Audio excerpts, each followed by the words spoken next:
Hello, everyone, and welcome to our live segment here at Vegan Mainstream. I get so excited we get not only a chance to interview some amazing guests and amazing people with stories, but also with my guest today, Rebecca Johnson, we have an opportunity to talk with someone who has really made a shift in her lifestyle, where she really had.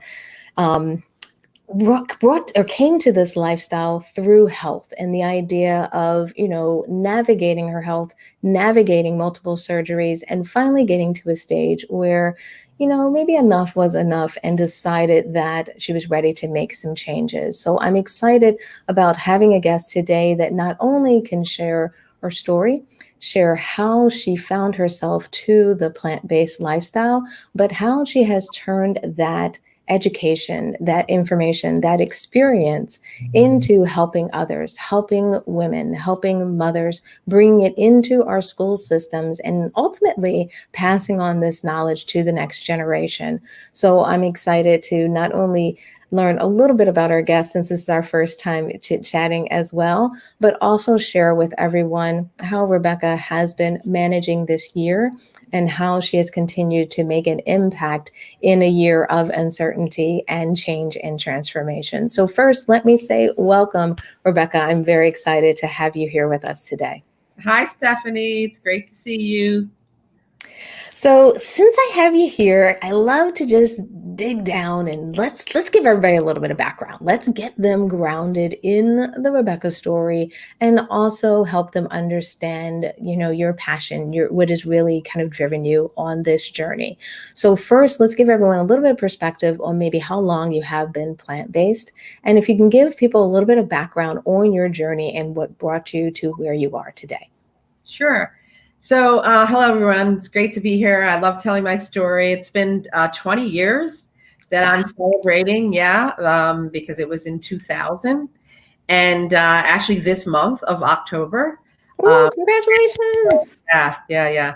A total transformation and continuing to grow in that area. But I had fibroids and ovarian cysts, and they were very persistent.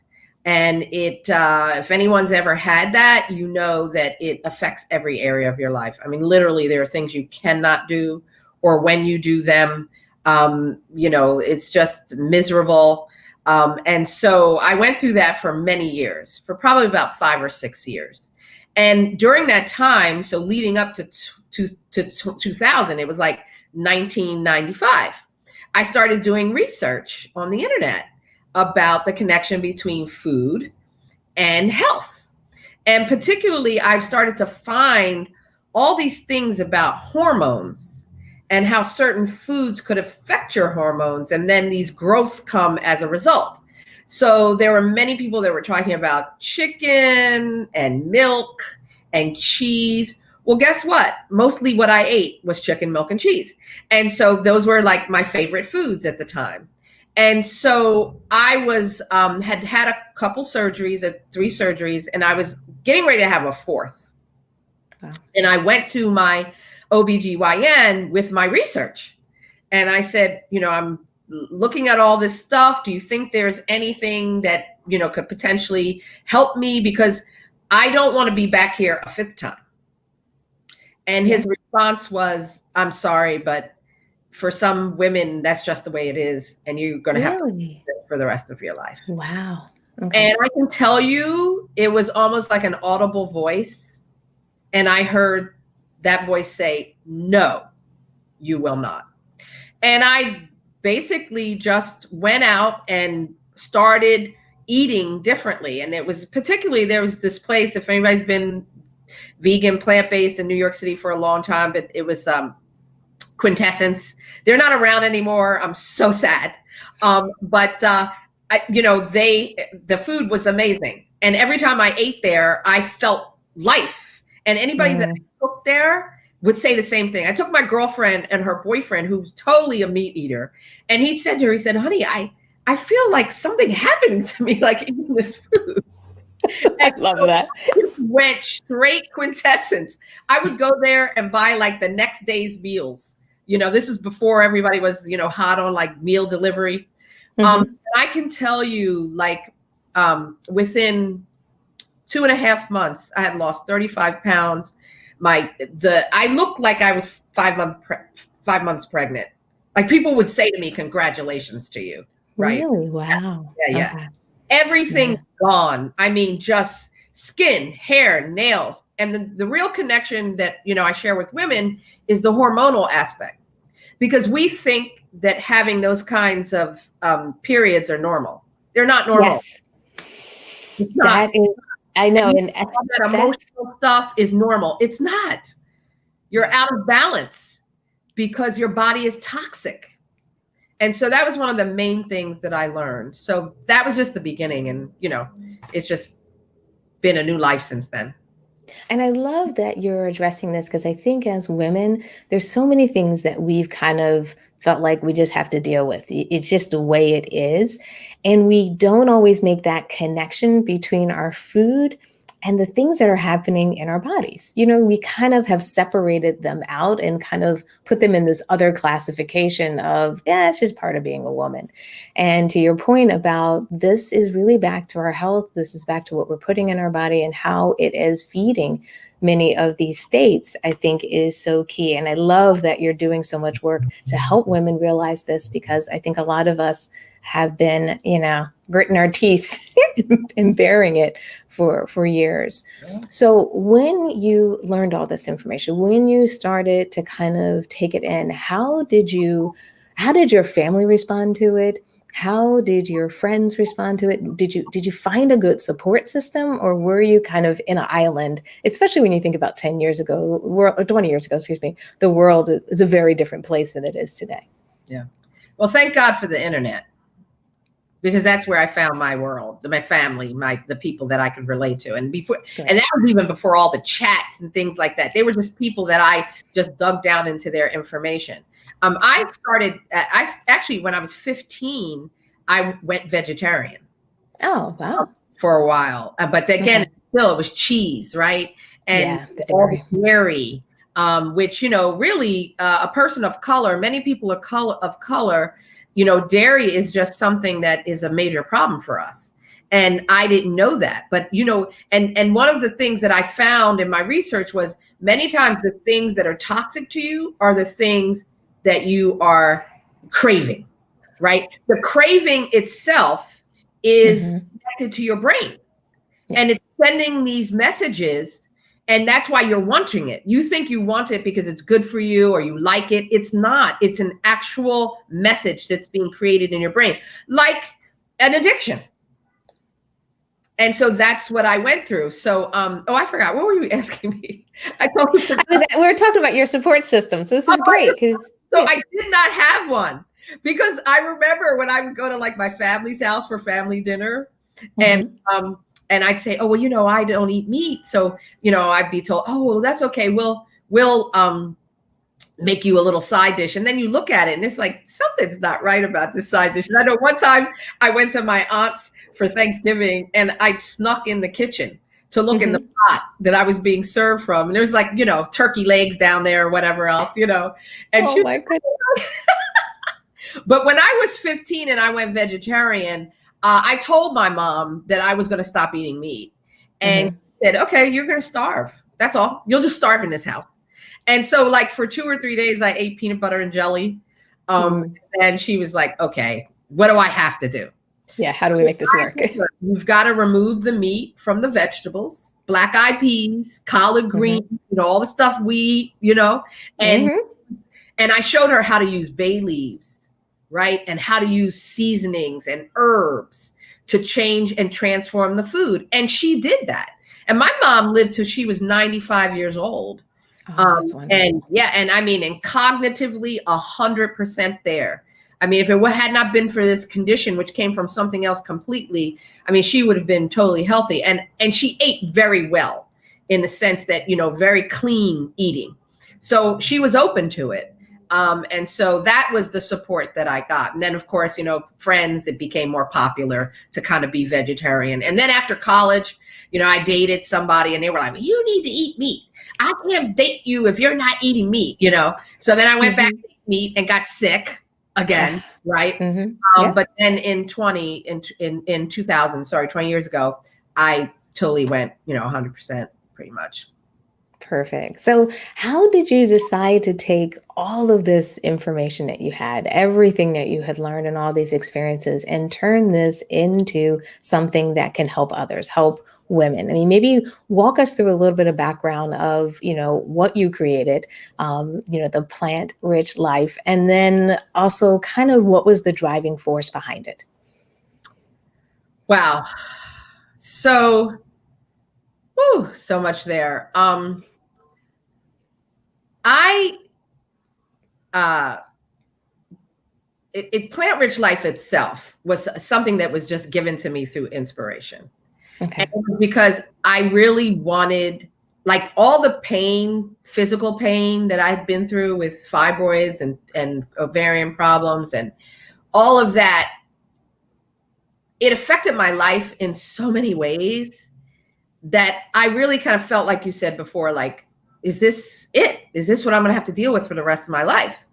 Yeah. And so then when I saw through my choice, right, that I could make this lifestyle choice, that things were different, then people were saying to me, oh my gosh, what are you doing? Look at you. People stop me on the street. What are you doing? Like, and I'm like, oh, I'm eating plant-based. And they're like, wow, that's amazing. So at that point, I realized this is something that can help other people. And so that's when I got a plant-based certification. I used to work, the first job I ever had that even had anything to do with anything plant-based was actually a volunteer role with the Coalition for Healthy School Food, which is amazing. And they put plant-based recipes in school. You're familiar with them. That's how I found out about Vegan Mainstream, was from the Coalition for Healthy School Food. So they, I actually ended up taking the Cornell course for plant-based certification. And so once I did that and people were asking me all these questions about what are you doing, then it became this kind of, I was just compelled to teach other people that other people have to know. But the reason why it's plant-rich life is because really the most impoverished thing that many of us are is we're lack of nutrients. You can have all the money in the world, but if you don't have your health, it means absolutely nothing. So the understanding for wealth to me, and this, I know it sounds like a phrase, but I mean, I have lived this, that health is wealth. Once I got the freedom that I could not have before, just going on a vacation, dating, swimming, all those things. Once I got that freedom, I was like, oh my gosh, this is like a whole new life. And then it became 360, because for me now it's environmental as well. It's not the food I eat. I vote with my fork every time I eat, right? Because I'm affecting greenhouse gases because of my choices. So it is a complete lifestyle. And, that's in short. I mean, I could say so much more about that, but. Perfect. Now, walk me through what a day in a life is like for you. I mean, when you're coaching, teaching, doing classes, walk me through what kind of, what you do and how you help people, just so people have a good sense of the type of work that you do. Yeah. Well, things are changing now with the COVID and being online, right? Because you're not around people. So most of my work has been in schools, with children, with families, with women. And so there are two main organizations, nonprofit organizations. They're schools. I've done work with some governmental organizations, the City of Elizabeth. They've had me do classes for seniors. But one of the organizations that I work with, Wellness in the Schools, we were in school buildings. And so when I started with them, It was morning classes in schools. They are not vegan, they're not plant-based, but the recipes that we teach are, for the most part. Very now and then, you know, it might be some cheese or something in there. I usually try to get, you know, a plant-based cheese. And then we will teach cooking classes. And then what I would do in the afternoon is I would teach other classes. And so some would be adults and some would be children. But now we're at home. So everything is virtual now. So I'm doing virtual classes. Tonight, I'm doing a class with a group called Women Wellness. And so they have women coming on, and we're going to be doing a miso hot soup bowl, because miso is really good for breast health. A lot of people don't know that it's great for that. Last week, I was working with some parents, also from a school that I used to do work with, or still do work with, but it was the children face to face. And that's in Philadelphia, called Global Leadership Academy Charter School. So they're a wellness school, and I do a culinary camp in the summertime with them. But of course, this summer, there was no culinary camp, right? So now it's just a matter of fitting these things in, but also pivoting to this online medium where you're reaching people in their homes and in your home. It's a little more intimate in that way, but there's also a lot to be learned about creating community, because for me, that's what I love about this work, is being in the community with people.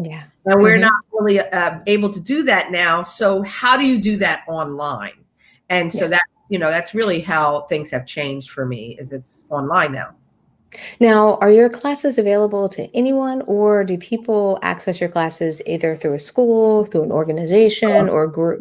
Like the one I'm doing tonight with the Wild Women Wellness it's, you know, anybody can join that. Okay.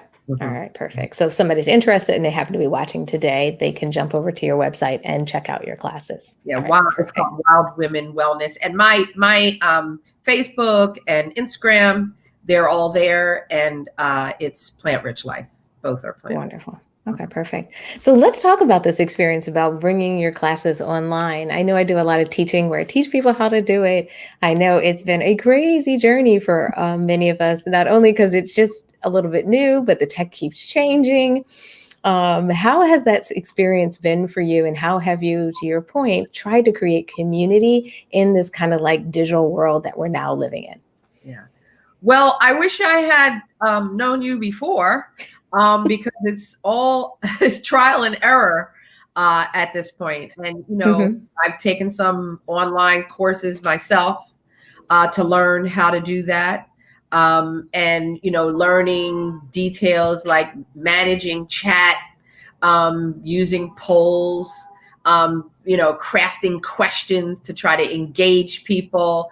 You know, we were working with a student body, and they're young people, like in their teens. They don't want to show their faces, and they're all muted. So we had to come up with like a code word, like booyah. You know, everybody like, you know, unmute and say booyah to give the chef a thumbs up, you know. And it's just like, you have to learn all these different ways. So technology in home, you know, the lighting, the camera. I make sure that I have the camera on me, but then I also have something closer on the pot that I'm cooking on. And then in the beginning, you're getting that alien sound. And then you find out that what you need to do is silence your iPhone. You know, it's... So it really is a huge challenge. And I think that there's also a great opportunity, I feel. And being able to engage people. I think that for a while we were kind of waiting for this all to be over. Yeah. You know, we were like, oh, this is going to be over in 2 months. This will be over in 3 months. It'll be over for a month. And then we'll just go back to normal. And now we're kind of in the place where, like, no, we need to adjust to what is and be able to do it in a way where, you know, it's meaningful. So, you know, have been able to make some connections with people that are out there, that are out. So we were talking before we got on about at Wellness in the Schools, how we have chef partners. And so, Chef JJ, who has a restaurant called Field Trip in Harlem, which is my village that I love. And so we were able to connect him with the schools. So he went and they delivered food to the teachers who are essential workers. Now, I could not be there. I was not there physically, but I was the one that would help to make the linkage through Wellness in the Schools. So it's a lot of different ways to engage people using this medium of online and trying to connect it with, brick and mortar, for instance, right? I don't see Chef JJ. I don't, I'm not at the restaurant, but I was still able to make the connection. And I am hoping that he will come on at some point and talk to folks. But it's the technology, as you said, is really the key, but also your communication skills. Yes. And that's where I'm trying to focus is, some people are uncomfortable with technology and not just the pushing of the buttons, but being on a screen like this. Yes, it feels a little exposed at times. Yeah. And being so up close and how do I show someone how to do something in an environment like this? I have had people on cooking class and they're, like I said, they're on mute the whole time. And then I'm like, hey, are you getting anything? Oh yeah, I'm over here and I'm taking notes. They just don't want to be seen. And I have times like that too, it's okay right now, but there are other times when I don't want to be seen. Yeah. So it's how to engage people with those, places where, there may be that block, that wall, how to bring them out from that, how to make it a safe space, which I know Zoom has been working to do. So that's important, especially we're working with kids many times. And so we need that's important. A space, but also a place where people will feel community, even though we had, it's through machinery or technology. Yeah. And I think it took a while, for a lot of people to get kind of comfortable with this new digital environment. And like you said, people kind of felt like, do I really have to do it yet? Maybe we'll just get back to normal. So they were putting it off. That I'm seeing more and more people are embracing it. But to your point, they're embracing it their way. But I think what's key is, as the instructors, as the coaches, as the individuals here hosting these events, it's really on us to make sure we have that great communication, like you mentioned, that we really not only lean into the tools, but we also figure out a way that people can feel like this is their session. There is their time to ask questions. People feel even more comfortable to ask questions. And also what I've been really loving about kind of this digital world or this digital space is I'm able to keep up with people that maybe I hadn't been able to keep up with. So I don't know if you found this, where has there been any kind of aha moments for you? Have there been any things that you never thought that if you would be hosting Zoom cooking classes, it would work? Have you found things that have worked for you, things that have allowed you to reach new people or help people that you could never help before, that this new kind of world we're in created that access or created that capability? Sure. I say, thank God for the internet. I wouldn't be here if it wasn't for the internet. I just wouldn't. And I remember years ago, some woman sent me a Facebook message. It was my sister that I had not talked to in 20 years. Oh, wow. And she connected me with my uncle, my father's brother, who I had not talked to in at least that time. So, I mean, there are powerful things that can happen here. I know that there are other things that people use it for the wrong reason, but we're not doing that, right? We're using it for the right reason. And so using Instagram stories, for instance, this class I'm doing tonight, I can't reach all the people that I know, but when I put that flyer in Instagram stories, now all of a sudden I'm seeing all this activity. Or like a friend of mine that I texted her that I was going to be on here today, and she went to Vegan Mainstream and found your little flyer that I had not seen, and then she sent it out to a bunch of people. And I was like, wow, I didn't even see that myself, and I just missed it because when I look in my inbox, every day I've got 50 new emails. Yeah. And I can't go through them all, and I say, oh yeah, I see Stephanie, or I see Vegan Mainstream. Oh, I know I'm going to be on at 12:30. I don't even bother to look, right? Yeah, like, I'll get back to that. Yeah, I'll get back to that. Exactly. So using the media and learning how to use it and the ways that are most effective. I can post something about something I'm doing and people comment and we can have a conversation about it, which I like. But I find Instagram stories to reach more people, right? Because it's quicker, people can look and keep going. So that's something that's really been helpful for me. Perfect. Now, do you have any advice for anyone out there who has maybe tried to make this transition to online? Someone else who's maybe in your shoes and they've been teaching, but they've tried to make the transition and either they were just resistant or they felt like they were stumbling through it. So, you know what I mean? That kind of anxiety has been getting to them. Do you have any advice for anyone else that's out there that's making these transitions and these changes? And how should they either continue to persevere or anything you would recommend if anyone's still kind of in their transition phase? Yeah. I almost feel like I'm not the one to answer this question because I was talking about doing online classes for 2 years. And I took, Marie Forleo, I mean, you name them, I You did it. Okay. You name them, I took their course, right? But it was this sense that you have to have this perfect place, this perfect environment. Renting a perfect kitchen is very expensive.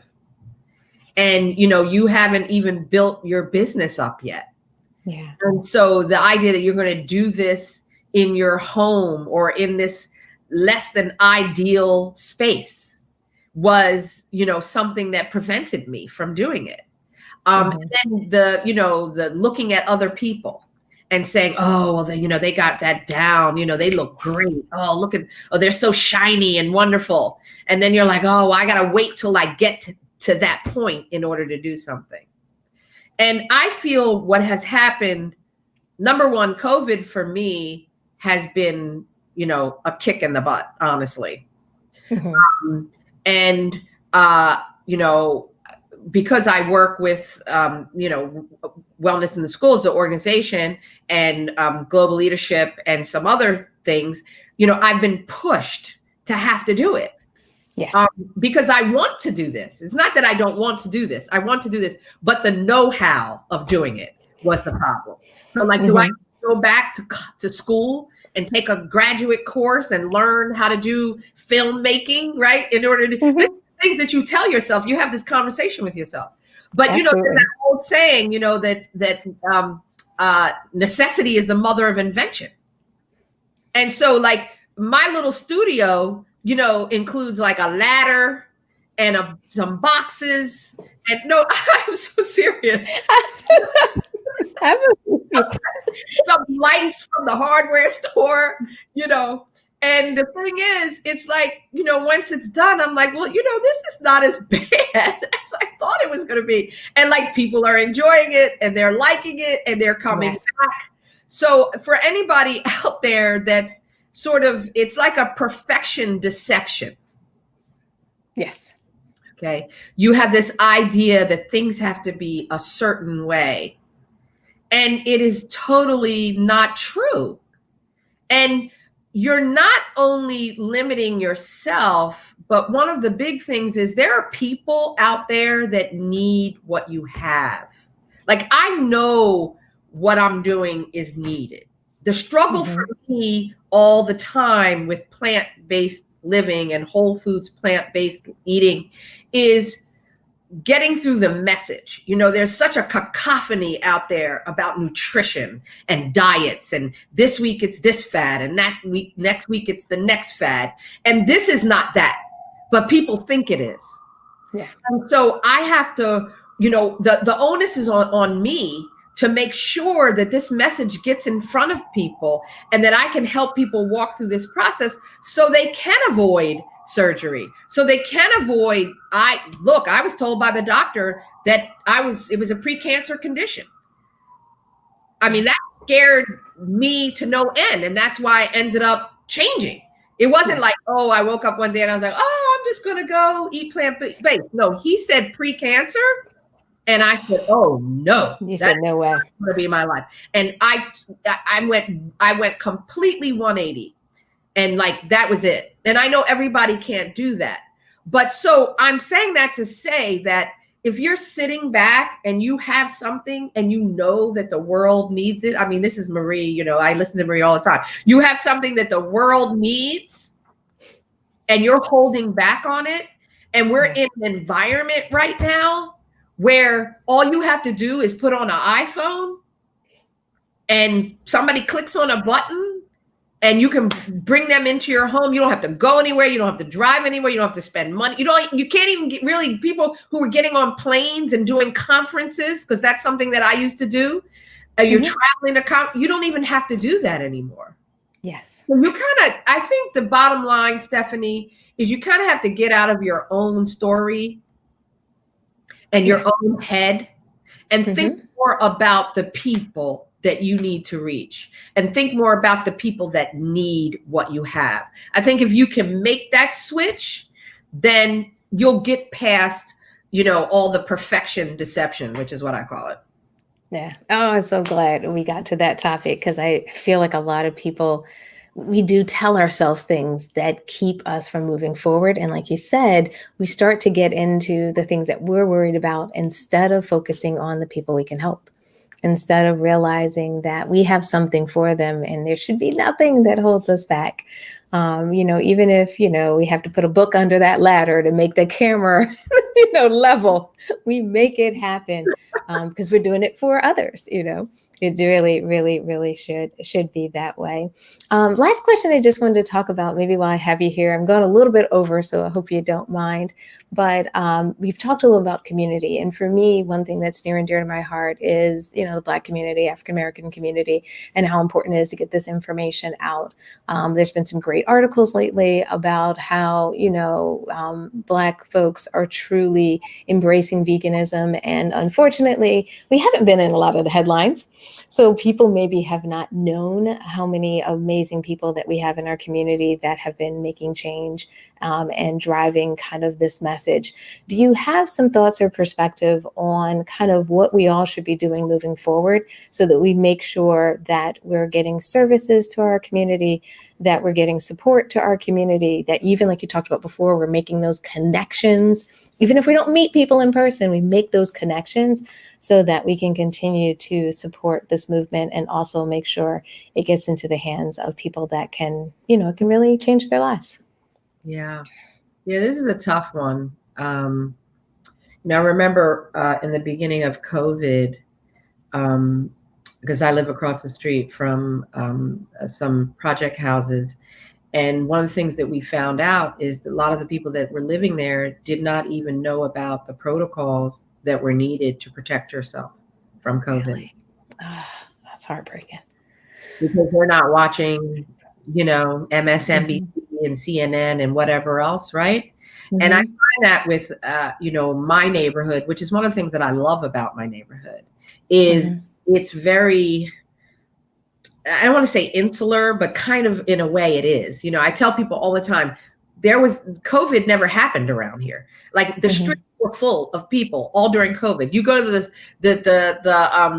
the local bodega, you know, people it's full of people, you know, and I'm going around being the mask police, you know, but it's because that's just how we live in the community. But at the same time, that keeps things out. And so the information about this lifestyle is not necessarily coming in as it should, you know? And so I feel that, you know, we have like PCRM, Dr. Milton Mills, and some others, you know, there's several that I could shout out because people are going to listen to those kinds of authorities. Yes. they're going to listen to a medical doctor who says, listen, we have the data, we have the proof right here. Mm-hmm. Like Yes. Dr. Mills said that, he was seeing COVID patients, and the ones who were plant-based either weren't getting it as readily. If they got it, they didn't get the intense symptoms, and none of them died. That's huge. That right? is big. You're not going to see that on the, the nightly local news. Mm-hmm. So how do we get this to communities that are like mine, right? Yes. How do we do that? And so, I was through WITS. I was on a policy forum. It's still a part of this group, and it's really trying to change food policy in New York City. And so we talked about, there have to be flyers, there have to be text messaging, right? Yes. That way, because people have phones. They may not have Wi-Fi at home or cable. So we have to find creative ways to get those messages through, and to do it in a way where, like I said, we can make these connections from the top, a medical doctor right on down to your community chef who's interacting with people. So I mean, to me, I feel like we need some kind of organization that does this, particularly focusing on urban communities. Why? Because of the numbers, because of the data, because every health outcome, no matter what it is, it affects us worse. We either die from it or we get sick more often. And so it is critical. It is critical that it happens. And that, I would say, is one of the reasons that, this medium we're using now, because there are people that I could never reach walking in my neighborhood, or walking to a school, or walking to the Bronx, or riding my bike or whatever. I can't reach people. There's only one me. Yes. So if we can use this kind of medium to make it more available in communities of color, then we will have done something, I feel, because there's a lot of resistance. And I just want to throw this in, one of the main resistances is socioeconomic. Yes. And it has to do with eating healthy, that's for white people.